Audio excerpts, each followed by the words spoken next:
कौटिल्य अर्थशास्त्र अधिकरण 3 प्रकरण 64 औपनिधिक।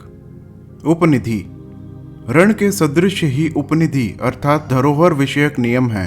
शत्रु के षड्यंत्र या जंगलिकों के आक्रमण से राष्ट्र के नाश होने पर, डाकुओं के द्वारा ग्राम, व्यापारी संघ तथा पशु समूह के नष्ट होने पर, अंतरीय कोप से राष्ट्र के अच्छे न होने पर, गांव के आग से जलने या पानी से बहने पर, स्थिर संपत्ति के विनाश पर, अग्नि की ज्वाला या पानी की बाढ़ इतनी अधिक हो कि अस्थिर संपत्ति भी न बच सके, ऐसी हालात पर, नाव के डूबने पर या उस पर डाका पड़ने पर उपनिधि प्राप्त करने के लिए किसी पर भी अभियोग नहीं चलाया जा सकता है।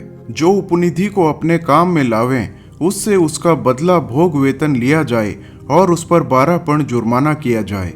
यदि उपभोग करने से उपनिधि नष्ट हो गया हो तो उस पर अभियोग चलाया जाए और उस पर 24 पण जुर्माना किया जाए। अन्य प्रकार से नष्ट हुए उपनिधि के विषय में भी यही नियम को काम में लाया जाए।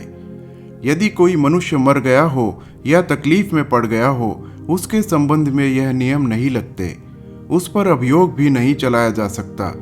यदि कोई उपनिधि को गिरवी रखें, बेचें या उसका अपव्यय करें तो उस पर उपनिधि का 4-5 गुना जुर्माना किया जाए। दूसरे माल के साथ बदलने या यूं ही नष्ट कर देने पर उपनिधि का दाम उससे वसूल किया जाए।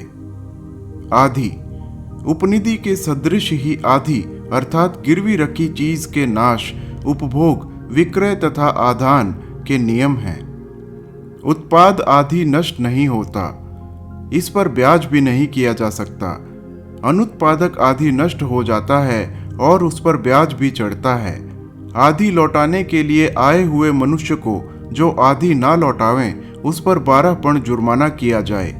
यदि आदि रखने वाला कहीं बाहर हो तो गांव के चौधरियों या ग्राम वृद्ध के पास ऋण का धन जमा कर गिरवी रखी हुई चीज को छुड़ाया जा सकता है। यदि कोई उस चीज को जहां के तहां ही पड़े रहने दे तो ऋण का धन लौटाने के बाद उस पर ब्याज नहीं चढ़ाया जा सकता। धर्मस्थ न्यायाधीश से आज्ञा लेकर कोई भी मनुष्य कीमत चढ़ने पर गिरवी रखी चीज को नुकसान के भय से बेच सकता है, और यही बात तब कर सकता है जबकि उसको उस चीज के नष्ट या विनष्ट होने का खतरा मालूम पड़े। यदि धर्मस्थ ना हो तो आधिपाल की आज्ञा से भी यही काम किया जा सकता है। जो स्थिर संपत्ति मेहनत करने से या बिना मेहनत करने से ही फल देती हो, उसका उपभोग इस ढंग पर किया जाए जिससे उसका मूल्य न घटे। उसकी उत्पादक शक्ति स्थिर रखने के लिए ब्याज तथा लाभ निकालने के बाद जो बाकी धन बचे उसी पर खर्च कर दिया जाए। बिना आज्ञा के ही जो व्यक्ति गिरवी रखी चीज का उपभोग करे, उससे शुद्ध आय ग्रहण की जाए और साथ ही उस पर जुर्माना भी किया जाए। इसमें शेष नियम उपनिधि के ही सदृश हैं। आदेश तथा अन्वाधि। आदेश अर्थात आज्ञा तथा अन्वाधि अर्थात किसी दूसरे के हाथ गिरवी रखी चीज लौटाने को भेजना के संबंध में भी पूर्ववत ही नियम है। व्यापारी लोग यदि किसी को आदि देकर भेजें और वह चोरों से लूटकर इस स्थान तक न पहुंच सका हो, उस पर अभियोग नहीं चलाया जा सकता। यदि वह मार्ग में ही मर गया हो तो उसके दायदों पर आदि विषयक अभियोग नहीं चलाया जा सकता। शेष बातों में उपनिधि के सदृश ही इसमें नियम है। ऋण या उधार में लिया धन। ऋण या उधार में जिस हालत में चीज ली जाए वैसी ही लौटाई जाए। समय तथा स्थान के प्रलंब होने के कारण और पदार्थ में दोष या दैवी विपत्ति के कारण कोई पदार्थ नष्ट हो जाए तो अभियोग नहीं चलाया जा सकता। शेष बातों में उपनिधि के सदृश ही इसमें नियम है। वैयावृत्त विक्रय।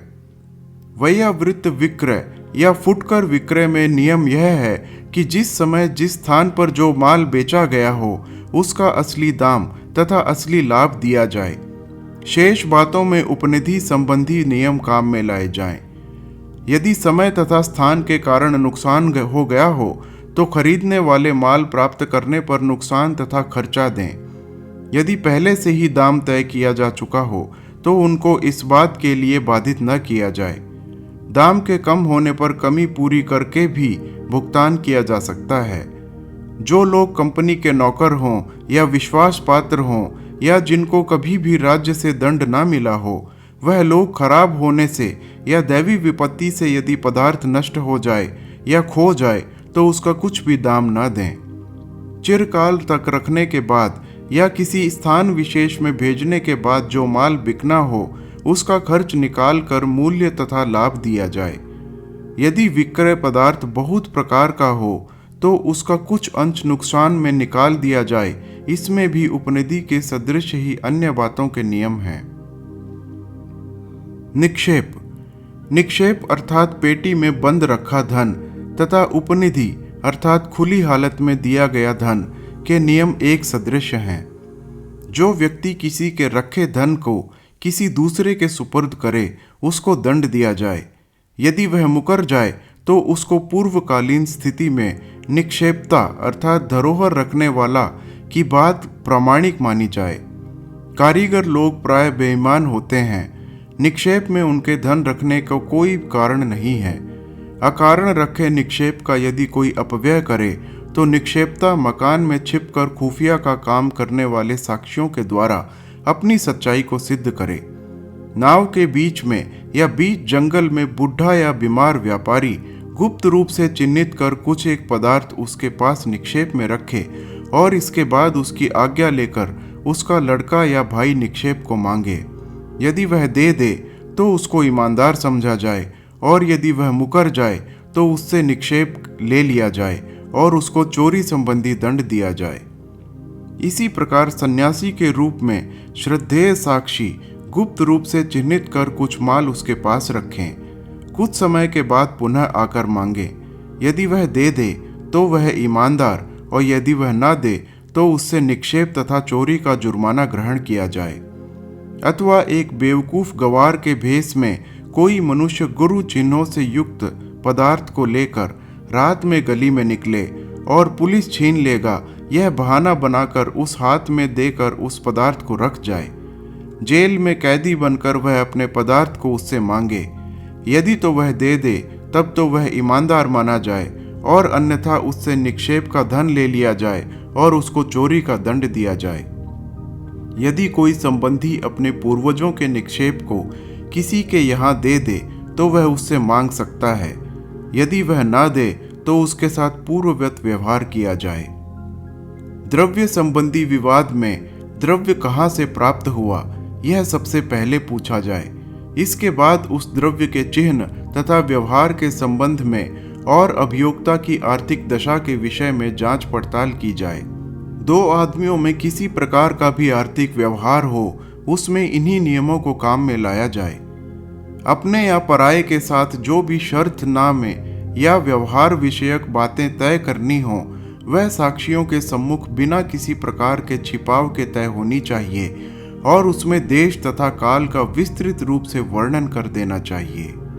हर हर महादेव।